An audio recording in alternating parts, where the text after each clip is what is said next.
tahu bahwa di Indonesia ini ada tengok Abah. Abah kegirangan.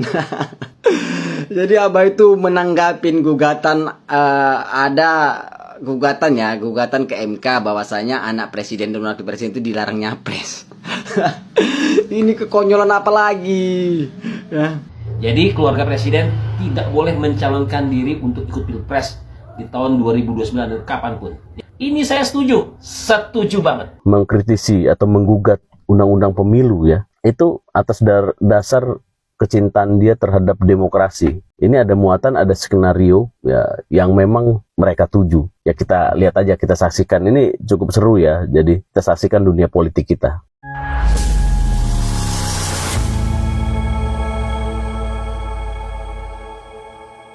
Assalamualaikum warahmatullahi wabarakatuh, saudara-saudaraku sebangsa dan setanah air. Dimanapun kalian berada, semoga kalian selalu dalam kondisi sehat walafiat ya. Berjumpa lagi dengan saya di Gaspol Update. Kami bukanlah buzzer pihak manapun, kami hanya menyajikan keputusan ada di tangan Anda. Teman-teman, ini ada video yang menurut saya cukup menarik ya, yakni tentang peninjauan ulang Undang-Undang Pemilu yang diharapkan akan menjadi batu sandungan bagi keluarga Jokowi dalam mencalonkan diri sebagai Presiden 2029 mendatang. Ya, karena pasti nanti kalau memang itu disetujui oleh MK ya, pasti ada pasal ya yang mengatur bahwa yang dilarang mencalonkan diri sebagai presiden dan wakilnya adalah keluarga mantan presiden yang belum 10 tahun menjabat. Maksudnya yang belum 10 tahun purna bakti gitu. Jadi bagi keluarga mantan presiden yang sudah lama ya menjabatnya, ya boleh dong nyapres. Artinya apa? Artinya hanya keluarga Jokowi sajalah yang tidak boleh nyapres. Mendengar itu teman-teman ya, mendengar permohonan judicial review tersebut, Abah ya, si tukang ngibul itu langsung nyengir. Ya dia tahu lah ya kan, kalau Gibran nyalon 2029 nanti ya dia pasti akan keok untuk yang kedua kalinya. Nah, bagaimanakah videonya dan bagaimanakah respon netizen? Mari kita tonton bersama. Kemudian mari kita komentari bersama di bagian akhir video. Ini dia. Kita tahu bahwa di Indonesia ini ada kecenderungan muncul dinasti, ada pandangan muncul kekuatan keluarga. Kecenderungan itu kan ada juga, dan kita saksikan demokrasi kita, aturan mainnya harus bisa memastikan bahwa kesetaraan kesempatan itu ada. Salah satu keputusan yang penting menurut saya adalah justru ketika 2015 dulu itu sudah ada sesungguhnya undang-undang yang melarang pilkada waktu itu, pilkada untuk diikuti oleh sanak saudara, betul nggak? Tapi kemudian pada tahun 2014 lalu oleh MK undang-undang itu di materialnya dibatalkan.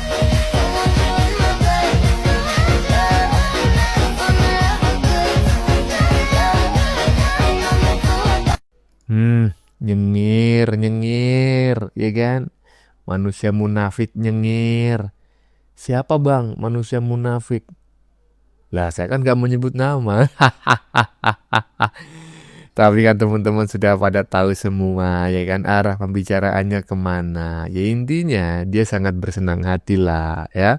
Kalau benar-benar judicial review tersebut atau peninjauan ulang tersebut disetujui oleh MK, maka dia bisa bernapas lega. Minimal utang 130 sekian miliar ke mana Cherry Chaplin ya kan, ke Chaplin, itu ada kemungkinan bisa terbayar kalau dia nanti bisa mencalonkan diri lagi sebagai calon presiden ya kan. Aduh, ngibul, lanjut. Kita tahu bahwa di Indonesia ini ada Tengok Abah. Abah kegirangan. Jadi Abah itu menanggapin gugatan, ada gugatan ke MK bahwasanya anak presiden dan wakil presiden itu dilarang nyapres. Ini kekonyolan apa lagi? Ya. Jadi mereka ini memang memakai segala cara gitu ya. Memang tidak menyebutkan nama Mas Gibran, tapi mereka itu udah dipastikan akan menjegal Mas Gibran melalui undang-undang. Jadi kayak mana ya? Jadi mereka ini memang sengaja melakukan itu untuk Gibran gagal ya. Mencalonkan diri sebagai wakil presiden mungkin ya nanti ya, untuk mendampingi Pak Prabowo. Ya itu. Jadi mereka-mereka yang memang ingin merebut kekuasaan 2029 mendatang ya tentu saja tahulah siapa kelompok mana saja. Mereka sudah berhitung bahwa kemungkinan besar untuk menang pada Pilpres 2029 itu sangat kecil jika keluarga Jokowi, baik itu Gibran maupun Kaesang, Jan Etes ataupun kucingnya mencalonkan diri sebagai presiden dan wakilnya. Makanya mereka berusaha gimana caranya menjegal. ada aja. Terus keluarga mantan presiden yang lain gimana? Boleh gitu. Jadi hanya presiden yang baru saja purna bakti gitu. Lanjut. Jangan didengar, jangan didengar, itu sangat tidak benar. Jangan didengar, itu sangat tidak benar. Banyak orang berkata yang jujur pasti hancur. Karena zaman ini sudah edan, jujur tidak makan. Zaman yang edan, zaman yang edan, kita jangan jadi setan. Zaman yang edan, kita jangan jadi setan. Siapa meninggalkan yang haram karena takut kepada Tuhan, pasti baginya akan digantikan. Rizki yang halal yang digantikan, insya Allah.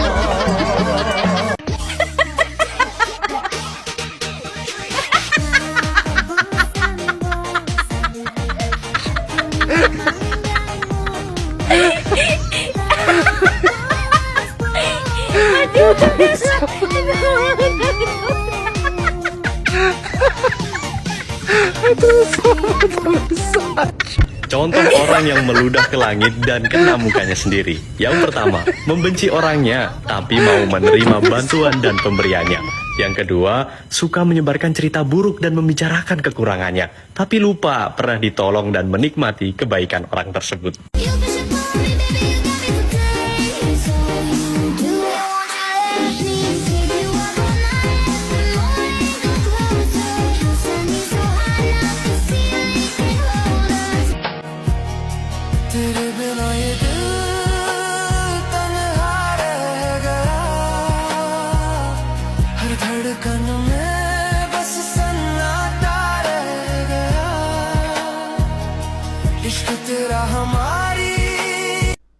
Kalau BSH mengajukan ke MK, anak wapres dan presiden tidak boleh mencalonkan jadi capres dan cawapres, kita juga punya usul.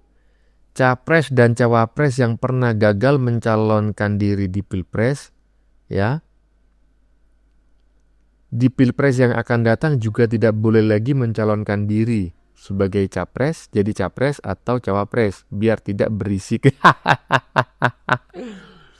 Kalau perlu gini aja ya, bukan hanya calon presiden dan wakil presiden gagal, tetapi juga partai pengusung ya, partai yang kalah mengusung ya presiden dan calon presiden itu tidak boleh mencalonkan presiden dan wakil presiden lagi. Nah, itu baru keren. Nah, iya, undang-undang itu yang begitu. Gitu, lanjut. Orang yang pro dengan Mulyono akan dikumpulkan bersama LGBT penista agama. Yang kontra Ngakak saya melihat ada anak bangsa yang menjadi pemimpi, ya calon pemimpi, bukan pemimpin guys, jangan salah, pemimpi ya, berhalusinasi. Cahyo Gumilar ya menyuarakan dapat pendukung, bukan dapat membayar pendukung untuk menyuarakan, mempromosikan, mengkampanyekan dirinya di media sosial menjadi seorang pemimpin. Aduh, saya disuruh mendukung yang namanya Cahyo Gumilar. Kalau saya dibayar pun 1 miliar saya nggak mau. Mending kalau saya dibayar. Orang yang pro dengan Mulyono akan dikumpulkan bersama LGBT penista agama. yang kontra dengan Mulyono dikumpulkan bersama pendukung kebenaran. Cuma orang bodoh yang meyakini ijazah Mulyono itu asli. Dalam foto ijazah, KTP, SIM tidak boleh pakai kacamata. Waktu jadi wali kota bergelar doktorandesnya. Setelah jadi presiden bergelar insinyur, iblis pun tertawa itu. Saya Aminia mendukung Cahyo Gumilar untuk maju dalam kontestasi politik tahun depan. Terima kasih Bunda Aminia. Ini bukti Mulyono yang suka fitnah orang. Tangkap dan adili Mulyono agar keadilan sosial bagi seluruh rakyat Indonesia bisa kita rasakan bersama. Ini lagi ya kan. Orang yang pro dengan Mulyono tempatnya di neraka. Aduh, kampanye koplak ya. Ini kampanye model macam kayak gini ya, black campaign macam kayak gini ya memang sangat efektif. Tapi hanya efektif di kalangan orang-orang desa gitu ya dengan EQ di bawah rata-rata yang masih ya fanatik sempit lah terhadap agama tertentu. Tetapi kalau orang dengan EQ di atas 78 saja lah ya. Jangan jauh-jauh di atas 100, di atas 78 saja. Ya tahulah bahwa ini adalah bacotan orang sinting. Lanjut. Ini ada berita yang spektakuler juga sih menurut saya ya. Ada 2 advokat yang bernama Raden Nuh nih dan Amalia kalau nggak salah namanya. Itu mereka 2 advokat itu menggugat, mereka mengajukan ke MK itu tidak ada lagi yang berhubungan dengan keluarga presiden. Jadi keluarga presiden tidak boleh mencalonkan diri untuk ikut pilpres di tahun 2029 dan kapanpun. Ini saya setuju banget. Karena kenapa? Kalau ini terus berlangsung, artinya kita tidak ada pembaharuan, tidak ada generasi, itu aja pemimpinnya. Ya, walaupun itu dibilang hebat lah apa. Kita harus ada regenerasi dong yang baru gitu loh. Jangan itu aja keluarga presiden, keluarga wakil presiden. Karena kenapa? Ini nanti ada pressure, ada trik-trik, ya ada hengki-pengki lah. Indonesia hengki-pengkinya itu tinggi. Jadi bagus, saya setuju. Tidak adanya lagi keluarga presiden atau wakil presiden ikut pemilu lagi. Ini betul-betul ya kita harus dorong. Ini harus betul-betul rakyat setuju, rakyat mendukung. Kita harus ada pembaharuan lah, jangan itu melulu, bosan. Karena semuanya bisa diatur. Sekarang harus orang yang baru, yang fresh. Memang Indonesia cuma itu aja yang bisa memimpin Indonesia. Banyak orang hebat kok di negeri ini. Dan 2 advokat itu advokat yang cerdas. Dan MK jangan sampai tidak menyetujui. MK harus mengabulkan karena kemarin MK punya kesalahan besar. Meloloskan, padahal itu belum waktunya umur si wakil presiden itu. Sekarang MK harus meloloskan ini. Camkan itu ini rakyat. Wow, MK harus meloloskan ini. Iya. Siapa yang nyuruh Anda, Pak? Dibayar berapa? Boleh dong saya bertanya, ya kan? Karena biasanya itu kami, si ternak-ternak Mulyono ini yang sering dikatain, dibayar berapa bang? Udah cair berapa? Ternak Mulyono beginilah, begitulah. Ya, sudah bisa ditebak ya sebetulnya siapa dalang atau siapa aktor intelektual di balik semua ini ya, di balik pihak yang mengajukan permohonan judicial review alias peninjauan ulang undang-undang pemilu ya. Karena saya yakin nanti nomenklaturnya, pasal-pasalnya itu mengatur keluarga mantan presiden mana yang tidak boleh mencalonkan diri. Aduh, tidak intelek sama sekali. Lanjut. Teman, kan ini lagi viral ya, lagi heboh ya. Jadi ada 2 advokat yang 2 hari yang lalu ya, menggugat undang-undang pemilu ke Mahkamah Konstitusi. Teman-teman mungkin sudah pada tahu ya. Jadi yang digugat adalah nanti pemilu ke depan yang namanya presiden dan wapres tidak boleh ya mengajukan jagoannya itu istilahnya saudara gitu ya, saudara atas kanan bawah kiri semenda lah, sedarah gitu ya. Nah ini lagi viral ya, yang akan bergulir dan itu akan diserahkan bagaimana Mahkamah Konstitusi bekerja gitu ya, apakah itu akan gol atau tidak. Tetapi saya tidak menyoroti hal itu. Yang saya soroti adalah kebetulan ya saya mengetahui, mudah-mudahan itu benar ya, bahwa yang salah satu 2 advokat yang mengajukan gugatan tersebut itu namanya Raden Nuh ya. Ya, saya dulu tahu itu di Twitter ya. Dulu Twitter bukan X ya. Raden Nuh itu diduga adalah salah satu admin Trio Macan 2000 ya. Sebuah akun yang memang dulu ditakuti dan digemari oleh netizen, ditakuti oleh politisi, ditakuti oleh birokrat ya. Itu karena isinya suka menelanjangi, suka membongkar ya aib-aib pribadi politisi. Itu memang gila juga itu Trio Macan 2000. Nah, si Raden Nuh itu pernah disinyalir adalah sebagai admin dari akun tersebut. Kemudian Raden Nuh juga jejak digitalnya, sejarahnya dia juga pernah nyalek di Perindo. Tetapi kan Perindo kena ambang batas jadi gagal, dia tidak bisa masuk gitu. Dan dia juga salah satu pengacara Raffi Ahmad. Ketika Raffi Ahmad tersandung kasus narkoba gitu ya. Nah, ini bukan orang sembarangan. Ya di politik itu tuh tidak ada sesuatu yang kebetulan ya. Ya. Di politik itu tidak ada sesuatu yang kebetulan. Kalau saya sih menganggap ini tetap adalah sebuah desain yang apa yang dilakukan ya oleh Raden Nuh, apabila benar dia ya, yang saya tahu, mengkritisi atau menggugat undang-undang pemilu ya, itu atas dasar kecintaan dia terhadap demokrasi. Ini ada muatan, ada skenario ya yang memang mereka tuju. Ya kita lihat aja, kita saksikan. Ini cukup seru ya. Jadi kita saksikan dunia politik kita. Nggak peduli mau trio babi kayak trio macan, ya kan, trio bangsat, mau trio apa lagi, trio kunyuk, terserah, mau 2000, mau 3000, 4000, 1 juta, 1 miliar, terserah, ya kan. Karena saya justru menduga gitu loh. Walaupun mereka suka membocorkan hal-hal seperti itu di masa itu, sebetulnya ada orang atau pihak yang menjadi dalang ya di baliknya. Kalau dulu dia itu semacam menjadi duri dalam daging ya dalam masa pemerintahan si BY, maka patut diduga mereka ini berada di balik siapa? Ya, di balik oposisi tentunya. Nah, oposisinya itu partainya apa? Ya silakan jawab sendiri. Jadi saat ini sudah bisa ditebak lah ya.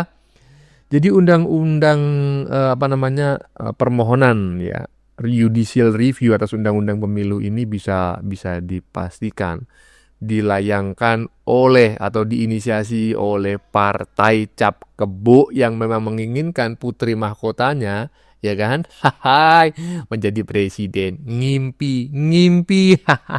Bagaimana menurut kalian? Keputusan ada di tangan Anda. Silakan tulis pendapat Anda di kolom komentar, baik Anda yang setuju maupun yang tidak setuju dengan isi konten ini. Sebelumnya saya memohon maaf ya jika dalam penyajian konten ini ada kata-kata yang menyinggung, kurang tepat penggunaannya, atau ada data yang dianggap keliru atau salah. Saya memohon maaf yang sebesar-besarnya. Kita jumpa lagi di lain video. Salam NKRI.